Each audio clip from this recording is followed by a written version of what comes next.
Hello hello students, welcome back to our channel जाना होची विद्या केंद्र श्रेणी षष्ठ सप्तम और अष्टम।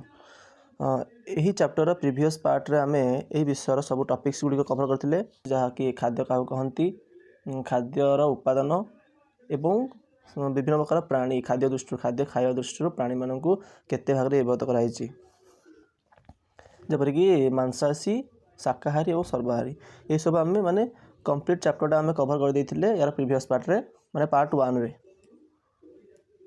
आमे कवर कर देथिले।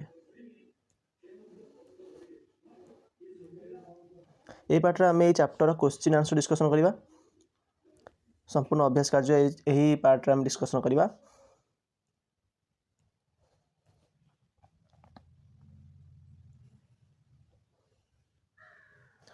देखो कोन देछि क्वेश्चन हमर क्वेश्चन देछि, तले दिया उद्भिद मानकर केउ अंश आमे खाद्य रूप व्यवहार करू। तबरे कि फास्ट देछि टमाटो, टमाटो आमे फलटा खाइ थाउ, कदलीर फल खाइ थाउ, कदलीर फूल मध्ये आमे खाइ थाउ। आंब गछर आमे फल खाइ थाउ, तबरे नड़िया गछर आमे मंजी खाइ थाउ। नड़िया गछर जो धळा अंशटा जोटा आमे खाउचे मंजी अटे।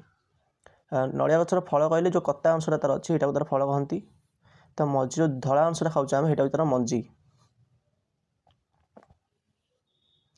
तबरे पियाज आमे कांड खाइ थाउ, पियाजर जो पत्रटा जो लंबा होइके आस्था एटा आमे खाइ थाउ। तर आखुर रस खाइ थाउ, आखुर कांड लेखिबो नाही, कारण कांड को तमे चोबेकी फोपाड़ी दउचे, किंतु तार आमे जो रसटा ही खाउचे। अदार आमे कांडटा खाइ थाउ। पोइर कांड खाइ थाउ एवं पोइर पत्र मध्ये आमे खाइ थाउ। तबरे सिंब गछर आमे कोन खाइ थाउ, सिंब गछर आमे मंजी खाइ थाउ, माने खड़ा साग गछ तार आमे पत्र खाइ थाउ, पत्र। तर 2 नंबर क्वेश्चन देखिबा, 2 नंबर क्वेश्चन कोन देछि, ये जो खाद्य गुडी अछि से खाद्य रे उत्पादन रूपे को खाद्य सामग्री व्यवहार हुए, केउ खाद्य सामग्री व्यवहार हुए। केक प्रस्तुत कले आमे केक कौन उत्पादन व्यवहार करके प्रस्तुत करू आमे मैदा, क्रीम, काजू किशमिश बा ड्राई फ्रूट्स आमे चाह पकै थाउ, अंडा एवं विभिन्न आउरी जिनस पड़ी थाए जोड़ा मुख्य आमे सेउडा लिखिचे। क्षीर गजा माने छेना दरकार, चीनी दरकार, गुजुराती दरकार, आउरी मध्य केसर भी पकै पारिबो, तो एगुडी को मुख्य अटे। किंतु रसगोला पाई मध्य छेना, चीनी, गुजुराती। घांट तरकारी पाई पनीपरिबा रे लिखिदबो कोन कदली, आलू, बाईगण, तो विभिन्न पनीपरिबा लिखिदबो। एवं कोबी मसला रे लंका गुंड, हळदी गुंड ये सब आसला मसला रे, लूण और पानी। काकरा रे सुजी, गुड़, चूना की अटा कौन पकाती सेटा इधर मतलब चूना बोधे पकाती, चूना चीनी पड़े। सुजी हलुआ रे सुजी हलुआ माने जोटा आमे सुजी क्षीर मिसई करथाउ, जोटा धଳାटा जोटा माने उपमा नुहे, सुजी, क्षीर, पानी, चीनी, नड़िया, गुजराती ये सब पड़ी थाए। आइसक्रीम पाई क्षीर, चॉकलेट सिरप, चीनी, काजू किशमिश माने ड्राई फ्रूट्स आर मते जिनस पड़ुथवा, किंतु एगुडी को मुख्य एगुडी को मु लिखिची।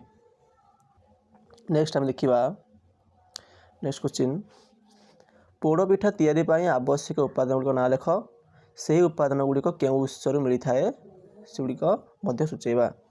तो पोड़ पिठा तैयारी पाई विशेषकर आम घरे जिते पोड़ पिठा तैयारी हुए सी बिरी तैयारी हुए एवं गुड़ बोधे मिसी थाए, नड़िया भी मिसी था आम, आ तेल रिफाइन तेल पड़ी थाए, किंतु आम चाहे घी भी पकई पारिबा हैला।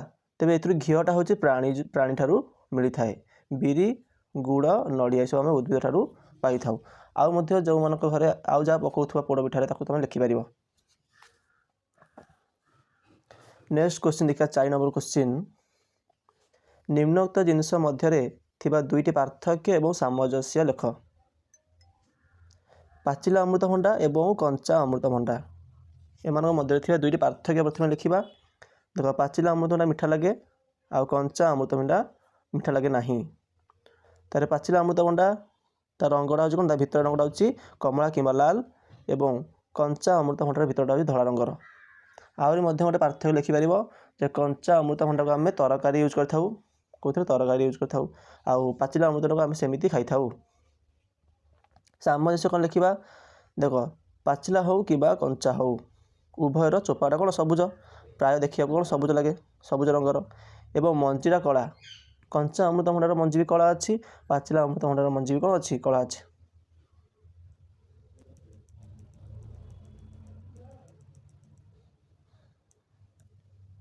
ନେକ୍ସଟ କ୍ୱେଶ୍ଚିନ୍ ଦିଆ, କ ସ୍ତମ୍ଭ ଆଉ ଖ ସ୍ତମ୍ଭ ମିଳିବା ମାନେ କେଉଁଟାର କାହା ସହିତ ସମ୍ପର୍କ ଅଛି। ଯଦି ଦେଖିବା ଘିଅର କାହା ସହ ସମ୍ପର୍କ ଅଛି, ଘିଅଟା ଆମେ ଗାଈର କ୍ଷୀରରୁ ପାଇଥାଉ, ତେଣୁ ଘିଅଟା ଗାଈ ସହ ସମ୍ପର୍କିତ ହେବ। ମହୁଟା, ମହୁ ତ ଫୁଲ, ମହୁ କ'ଣ କରେ, ମହୁମାଛି କ'ଣ କରେ ନା ଫୁଲ ଗଛରୁ ରସ ସଂଗ୍ରହ କରିକି ସେଥିରୁ ସିଏ ମହୁ ପ୍ରସ୍ତୁତି କରିଥାଏ, ତେଣୁ ମହୁର ଫୁଲ ଗଛ ସହ ସମ୍ପର୍କ ହେଲା। ଆଚାର, ଆଚାରରେ ମେଥି ପଡ଼ିଥାଏ, ତେଣୁ ଏଇଟା ମେଥି ଗଛ ସହ ସମ୍ପର୍କିତ ହେବ। ବଡ଼ି, ଏଇଟା ବିରିରୁ ତିଆରି ହୁଏ। ରାବିଡ଼ି, ରାବିଡ଼ି ଆଉ କିଛି ଅପସନ୍ ମୋତେ ଠିକ୍ ଲାଗିଲାନି। ଛେଳି ମୁଁ କାହିଁକି ମିଳେଇଲି, କାହିଁକିନା ଛେଳି କ୍ଷୀର ଦିଏ ଏବଂ କ୍ଷୀର ଆମେ ରାବିଡ଼ି ତିଆରି କରିପାରିବା। ଏବଂ ହାଲୁଆ, ଏଇଟା କ'ଣ, ହାଲୁଆଟା ସୁଜିରୁ ତିଆରି ହୁଏ ଏବଂ ସୁଜିଟା ଗହମରୁ ତିଆରି ହୁଏ, ତେଣୁ ଗହମ ଗଛ ସହ ସମ୍ପର୍କିତ ହେଲା। ପକୋଡ଼ି ବିରିରୁ ତିଆରି ହୁଏ, ପକୋଡ଼ିଟା ଆମର ବେସନରୁ ତିଆରି ହୁଏ ଏବଂ ବେସନଟା ବୁଟରୁ ତିଆରି ହୁଏ, ତେଣୁ ପକୋଡ଼ିଟା ବୁଟ ଗଛ ସହ ସମ୍ପର୍କିତ ହେବ। ବିରିୟାନୀ, ବିରିୟାନୀରେ ଦେଖ ଚିକେନ୍ ପଡ଼େ ଏବଂ ଚିକେନ୍ ମାନେ କ'ଣ, କୁକୁଡ଼ା, ତେଣୁ ବିରିୟାନୀଟା କୁକୁଡ଼ା ସହିତ ସମ୍ପର୍କିତ ହେଲା।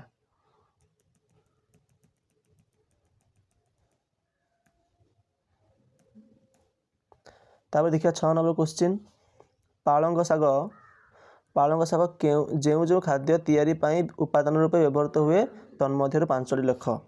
ଦେଖ, ପାଳଙ୍ଗ ଶାଗରୁ ଭଜା ତିଆରି ହୁଏ, ପରଟା ତିଆରି ହୁଏ, ପାଳଙ୍ଗ ଶାଗ ଏବଂ ପନିର ତରକାରୀ ମଧ୍ୟ ତିଆରି ହୁଏ ହେଲା। ପାଳଙ୍ଗ ଶାଗରେ ପନିର ମିଶିକି ମଧ୍ୟ ତରକାରୀ ଗୋଟେ ଅଛି। ପାଳଙ୍ଗ ଶାଗ ପିଠା ଗୋଟେ ଅଛି।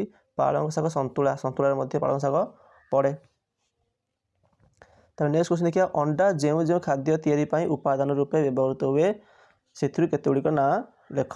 ଦେଖ, ଅଣ୍ଡା ରୋଲ୍ ତିଆରି ହୁଏ, ଅଣ୍ଡା ଆମଲେଟ୍, ଅଣ୍ଡା ତରକାରୀ, ଅଣ୍ଡାରୁ କେକ୍ ତିଆରି ହୁଏ ଏବଂ ଅଣ୍ଡା ଭୁଜିଆ, ଅଣ୍ଡାକୁ ଆମେ ଭାଜି ଦେଉ, ଭୁଜିଆ ତିଆରି କରୁ।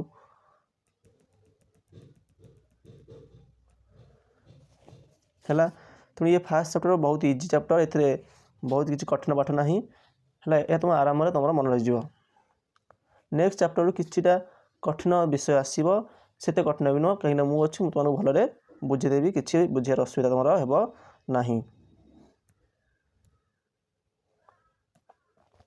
7 ନମ୍ବର କ୍ୱେଶ୍ଚିନ୍ ଦେଖିବା, ତୁମ ଅଞ୍ଚଳରୁ ଯଦି ସବୁ ପୋକଜୋକ ମରିଯିବେ ତେବେ କେଉଁ ଜୀବମାନେ ଖାଦ୍ୟ ସଂଗ୍ରହରେ ଅସୁବିଧା ଭୋଗିବେ। ଦେଖ, ବାଦୁଡ଼ି ମଶା ମାଛି ଖାଏ, କୁକୁଡ଼ା ପୋକଜୋକ ଖାଏ, ବେଙ୍ଗ ମଧ୍ୟ ଖାଏ, ଝିଟିପିଟି, କାଉ, ଏଣ୍ଡୁଅ ଏହିସବୁ ଖାଦ୍ୟ ପାଇବାରେ ଅସୁବିଧାର ସମ୍ମୁଖୀନ ହେବେ ହେଲା। ତେଣୁ ଇଏ ଥିଲା ଆମର ଫାର୍ଷ୍ଟ ଚାପ୍ଟର, ଷଷ୍ଠ ଶ୍ରେଣୀ 6th କ୍ଲାସ୍ର ସାଇନ୍ସର ଫାର୍ଷ୍ଟ ଚାପ୍ଟରର କ୍ୱେଶ୍ଚିନ୍ ଆନ୍ସର ଥିଲା ଏବଂ ଏହାର ନେକ୍ସଟ ଭିଡ଼ିଓରେ ଯାହା ଷଷ୍ଠ ଶ୍ରେଣୀରେ ଆସିବ ତାହା ଥିବ ଆମର ଦ୍ୱିତୀୟ ବିଷୟ ହେଲା। ଷଷ୍ଠ ଶ୍ରେଣୀ ବିଜ୍ଞାନ ବହିର ଦ୍ୱିତୀୟ ବିଷୟ ଏହାର ନେକ୍ସଟ ଭିଡ଼ିଓରେ ଆମେ ଆଣିବା, ମାନେ ଷଷ୍ଠ ଶ୍ରେଣୀର ଆଗକୁ ଯେଉଁ ଭିଡ଼ିଓ ଆସିବ ସେଥିରେ ଆମର ଷଷ୍ଠ ଶ୍ରେଣୀର ବିଜ୍ଞାନର ସେକେଣ୍ଡ ଚାପ୍ଟର ଆସିବ, ସପ୍ତମ ଶ୍ରେଣୀର ଆମର ଫାର୍ଷ୍ଟ ଚାପ୍ଟର ଆସିବ ଏବଂ ଅଷ୍ଟମ ଶ୍ରେଣୀର ମଧ୍ୟ ଆମର ଫାର୍ଷ୍ଟ ଚାପ୍ଟର ଆସିବ। ତେଣୁ 3ଟି କ୍ଲାସ୍ର ଆମେ ବିଜ୍ଞାନ ବିଷୟ ପ୍ରଥମେ ଆରମ୍ଭ କରୁଛୁ, ତାପରେ ଧୀରେ ଧୀରେ ମ୍ୟାଥମେଟିକ୍ସ ମଧ୍ୟ ମୁଁ ତୁମ ପାଇଁ ଆଣିବି ହେରି ଏବଂ ଯଦି ମୋ ଦ୍ୱାରା ହେଲା ତେବେ ମୁଁ ଭୂଗୋଳର ମଧ୍ୟ ସବଜେକ୍ଟ ଗୁଡ଼ିକ ତୁମ ପାଇଁ ଆଣିବି। ତ ସେ ପର୍ଯ୍ୟନ୍ତ ଥ୍ୟାଙ୍କ ୟୁ ଭିଡ଼ିଓଟିକୁ ଦେଖିବା ପାଇଁ ଏବଂ ଯଦି ଯେଉଁମାନେ ଚ୍ୟାନେଲକୁ ସବସ୍କ୍ରାଇବ୍ କରିନାହାନ୍ତି ତେବେ ଚ୍ୟାନେଲକୁ ସବସ୍କ୍ରାଇବ୍ କରିଦିଅ ଏବଂ ଗୋଟେ ବେଲ୍ ଆଇକନ୍ ଥିବ, ସେ ବେଲ୍ ଆଇକନ୍ରେ କ୍ଲିକ୍ କରିକି ଉପରେ ଅଲ୍ ନୋଟିଫିକେସନ୍ ଆସିବ, ତାକୁ କ୍ଲିକ୍ କରିଦେବ। ଏହାଦ୍ୱାରା କ'ଣ ହେବ, ଏହାଦ୍ୱାରା ଆମେ ଭିଡ଼ିଓ ଅପଲୋଡ଼ କଲେ ତାହା ତୁମ ମୋବାଇଲରେ ନୋଟିଫିକେସନ୍ ଆକାରରେ ତୁମେ ପାଇଯିବ।